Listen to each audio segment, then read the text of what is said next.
Bismillahirrahmanirrahim. Assalamualaikum warahmatullahi wabarakatuh. How are you today? Alhamdulillah, I'm fine too, thank you. Okay, before we are going to the next chapter, we are going to review about the last chapter. Nah, masih ingatkah kalian tentang pembahasan minggu lalu? Ya, tentang apa aja? Oke, tentang cara mendeskripsikan hewan. Nah, sebelum kita membuat paragraf untuk deskripsi hewan, apa yang harus kita buat terlebih dahulu? Ya, bagus. Kita harus membuat layout atau kerangkanya terlebih dahulu. Nah, untuk layoutnya terdiri dari apa saja? Oke, bagus. Nama binatangnya, lalu apa yang dia makan, lalu apa lagi? Apa yang dia punya, lalu ukurannya, baik itu tinggi badan, berat badan, dan lain-lain ya. Oke, selanjutnya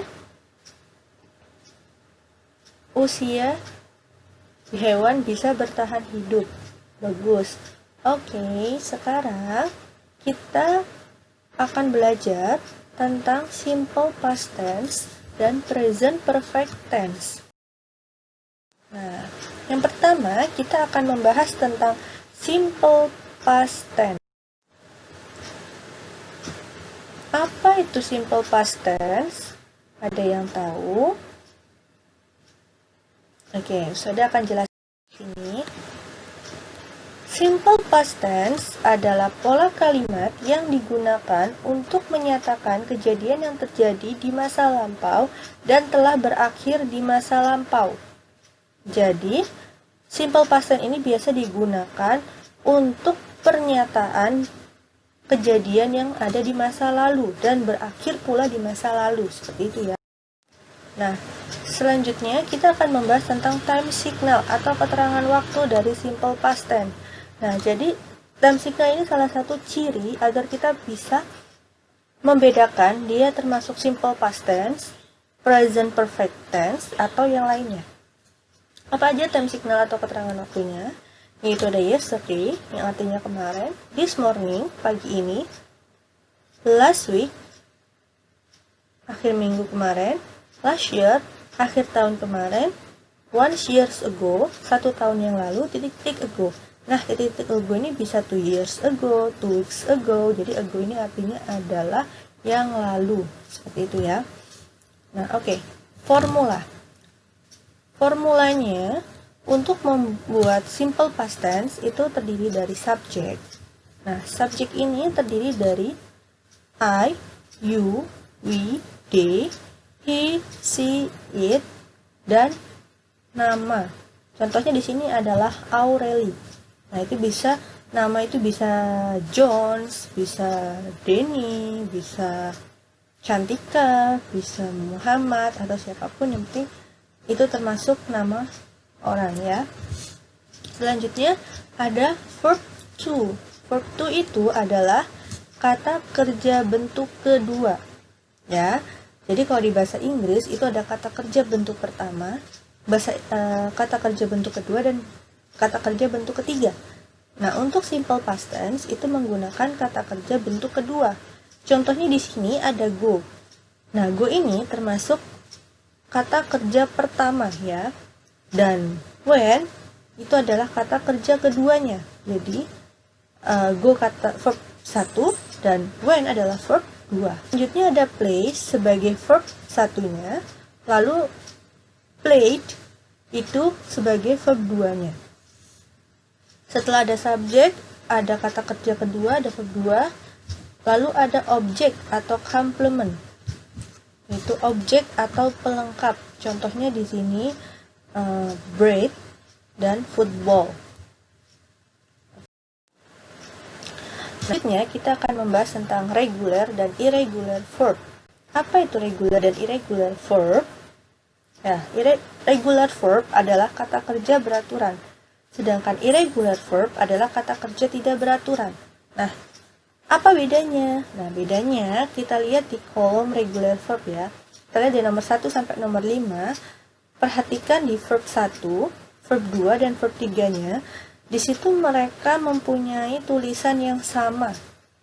Ya. Cara bacanya pun sama. Hanya di verb 2 dan di verb 3 itu ada tambahan huruf ed. Jadi ketika membacanya harus ada kata ed-nya, ya. Seperti itu. Lalu hanya itu yang membedakannya. Jadi dia beraturan. Jadi misalnya tadi di situ ada cook, cooked. Kita perhatikan di kolom regular verb. Nah, verb 1, verb 2 dan verb 3 itu tulisannya sama semuanya. Bacaannya pun sama. Hanya saja di verb 2 dan di verb 3 ada tambahan ed. Sehingga cara membacanya pun verb atau kata kerja tidak beraturan, kalau dilihat dari verb 1, verb 2, dan verb 3, itu tidak ada yang sama tulisannya maupun cara membacanya. Seperti di go, itu untuk verb 1, when di verb kedua, dan gone di verb ketiga. Seperti itu ya. Jadi, cara baca dan cara pengucapannya, cara tulisan dan cara pengucapannya pun berbeda.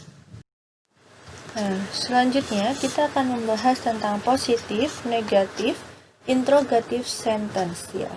Yaitu kalimat positif, kalimat negatif, dan kalimat interrogatif. Nah, formulanya sendiri untuk simple past tense, untuk kalimat positifnya itu ada subjek, lalu setelah subjek itu ada verb to atau kata kerja kedua, lalu ada objek. Nah, di negative sentence-nya itu ada subjek, ada did, ada not, verb one, dan objek. Perlu digarisbawahi, ketika negatif, simple past tense harus ditambahkan did dan not, ya. Lalu, untuk kata kerjanya, dari kata kerja kedua berubah menjadi kata kerja pertama. Selanjutnya, untuk interrogative sentence, did yang tadinya terletak setelah subjek, untuk menjadi interrogative sentence, dia dipindah ke depan sebelum subjek. Jadi did dulu, lalu subjek, lalu verb one, dan objek. Ya. Yang poinnya perlu diingat di formula positif, negatif, dan interrogative sentence-nya simple past tense, itu ketika negatif, dia ditambahkan did dan not. Kalau interrogatif, did-nya dipindah ke depan sebelum kata subjek. Dan yang paling penting, kata kerjanya berubah menjadi kata kerja pertama. Jadi simple past tense menggunakan kata kerja bentuk kedua itu hanya di kalimat positif. Sedangkan di kalimat negatif dan di kalimat interrogatif dia menggunakan kata kerja bentuk pertama. Oke, untuk contohnya di sini ada Tsubasa bermain sepak bola kemarin. Kalau untuk kalimat positifnya bagaimana? Oke, kalimat positifnya Tsubasa played football yesterday. Ya, subjeknya itu ada di Tsubasa, lalu played itu adalah kata kerja bentuk kedua, lalu football adalah objeknya. Dan yesterday ini sebagai time signal ya. Sebagai time signalnya. Lalu untuk negative sentence-nya, Tsubasa did not play football yesterday. Nah, di sini yang sudah Ustazah garis bawahi itu ada di did, ada not, dan play ya. Yang perlu diingat, ketika negatif itu ditambahi did, ditambahi not, lalu play karena berubah menjadi kata kerja bentuk pertama, dan lalu objek. Oke, untuk interrogatifnya, did Tsubasa play football yesterday? Ya, did-nya dipindah ke depan sebelum subjek jika menjadi interrogative sentence. Oke, untuk contoh selanjutnya, Andi membuat pizza tadi malam. Ada yang bisa untuk menjawab positive sentence-nya? Oke, positive sentence-nya adalah Andi made pizza last night. Lalu untuk negative sentence-nya, Andi did not make pizza last night. Untuk interrogative sentence-nya, did Andi make pizza last night? Nah, yang usada warnai merah ini itu adalah verb-nya atau kata kerjanya. Nah, kata kerja yang positive sentence itu made. Made itu adalah kata kerja bentuk kedua dari make, ya. Lalu negatif dan interrogative sentence-nya berubah menjadi kata kerja pertama, yaitu make, ya. Oke, selanjutnya kita akan membahas tentang present perfect tense. Apa itu present perfect tense?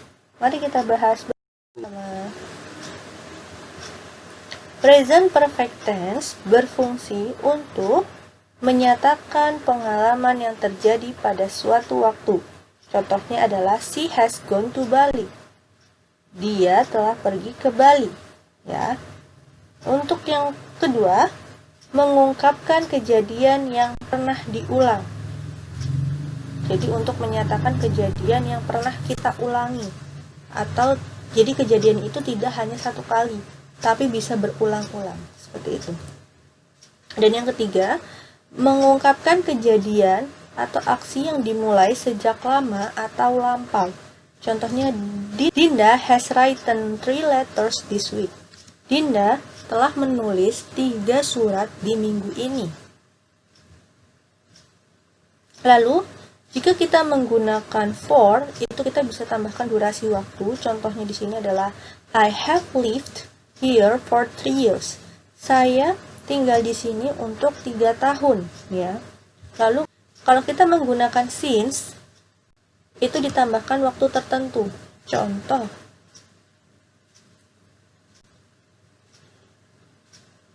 I learned here since 2010. Saya belajar di sini sejak 2010, seperti itu. Atau bisa juga untuk time signalnya kita menggunakan before, already, just, lately, recently, in the last few, just, no, never, etc. Ya. Jadi bisa pakai, jadi jika ada kalimat-kalimat ini, itu adalah, bisa dipastikan itu adalah present perfect tense. Tapi tetap kita harus melihat formulanya terlebih dahulu, ya. Oke. Formula untuk present perfect tense yaitu ada subject, have atau has, lalu verb 3, lalu object. Untuk negatifnya, subject diikuti dengan have atau has, lalu jangan lupa ditambahkan not karena dia adalah negative sentence, lalu verb 3, lalu object. Dan interrogative sentence seperti di past tense tadi, have atau has-nya itu dipindah menjadi sebelumnya subject. Jadi have atau has terlebih dahulu, lalu subject, verb 3, dan terakhir adalah ditambahkan object. Nah, kapan kita menggunakan have atau has? Have digunakan ketika subjeknya menggunakan I, you, they, we. Sedangkan has digunakan ketika subjeknya menggunakan he, she, it, atau name, ya, nama. Oke. Nah, contohnya, saya sudah memulai pekerjaan baru minggu ini. Contohnya, saya sudah memulai pekerjaan baru minggu ini. Kalimat positifnya, I have started a new job this week. Subjeknya adalah I, berarti kalau subjeknya I, kita menggunakannya have, ya. Lalu, verb ketiganya adalah started. Itu adalah kata kerja bentuk ketiga dari start. Lalu, a new job adalah sebagai objek, ya. This week-nya itu adalah time signal. Oke. Selanjutnya adalah negative sentence. Negative sentence-nya, I have not started a new job this week. Ingat, kalau kalimat negatif itu ditambahi kata not, ya, setelah have. Dan yang terakhir itu adalah have you started a new job this week? Have-nya dipindah ke sebelumnya subjek. Oke. Nah, kita lihat dari contoh ini, kalau tadi di simple past tense, kalimat negatif dan kalimat interrogatifnya berubah menjadi kata kerja pertama. Nah, sedangkan untuk present perfect tidak ada perubahan dalam kata kerja ketika diubah menjadi negative sentence atau interrogative sentence. Jadi dia tetap menggunakan kata kerja bentuk ketiga. Ya. Oke, selanjutnya kita contoh yang lain, yaitu Andi telah menonton film. Kalimat positifnya seperti apa, teman-teman? Oke, kalimat positifnya Adi already has watched TV. Jadi, subjeknya di Adi, already ini adalah sebagai time signal. Jadi, untuk present perfect, time signal ini bisa digunakan di tengah kalimat atau di akhir kalimat. Ya. Lalu, kita menggunakan has. Kenapa menggunakan has? Ya, benar. Karena kita menggunakan nama orang, ya. Jadi kita menggunakan has. Lalu watch it itu adalah kata kerja bentuk ketiga dari watch, ya. Dan objeknya adalah film. Untuk kalimat negatifnya, Adi already has not watched film. Nah, jangan lupa untuk negatifnya ditambahkan kata not, ya. Dan yang terakhir itu adalah interrogative sentence. Has Adi already watched film? Nah, has-nya dipindah ke depan. Nah, sekarang kita akan membahas the differences simple past tense and present perfect tense. Apa perbedaan dari simple past tense dan present perfect tense? Nah, perbedaannya itu terletak di dimensi waktunya. Dimensi waktu ini bisa jadi yang disebut dengan time signal. Kita juga bisa melihat dari time signalnya atau bisa dilihat dari waktu terjadinya, ya teman-teman, ya.